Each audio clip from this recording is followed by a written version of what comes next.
আসসালামু আলাইকুম সবাইকে ফারুকস ইজিমেতে পক্ষ থেকে স্বাগতম জানাচ্ছি। গত ভিডিওতে দ্বিঘাত সমীকরণের নিশ্চয়ক নিয়ে আলোচনা করেছি। এই ভিডিওতে নিশ্চয়কের কিছু উদাহরণ নিয়ে আলোচনা করব। যখন b² - 4ac = 0 তখন মূলদ্বয় বাস্তব ও সমান হবে। Example, x² - 4x + 4 = 0।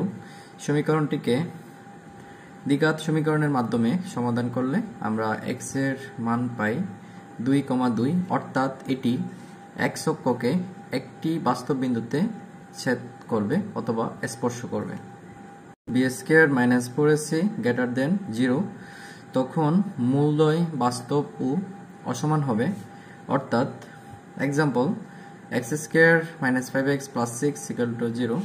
সমীকরণটিকে দ্বিঘাত সমীকরণের মাধ্যমে সমাধান করলে আমরা x এর মান পাই 3,2, অর্থাৎ এটি x অক্ষকে দুইটি বাস্তব বিন্দুতে ছেদ করবে, একটা হচ্ছে 2,0 বিন্দু আর একটা 3,0 বিন্দু।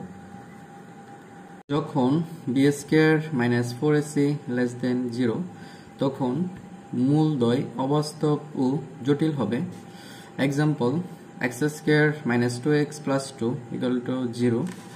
সমীকরণটিকে সমাধান করলে x এর মান পাই 2 + √−4/2, 2 - √−4/2, অর্থাৎ 1 + i এবং 1 - i। যেহেতু মূলদ্বয় অবাস্তব ও জটিল, সুতরাং এটি x অক্ষকে কোনো বাস্তব বিন্দুতে ছেদ করবে না।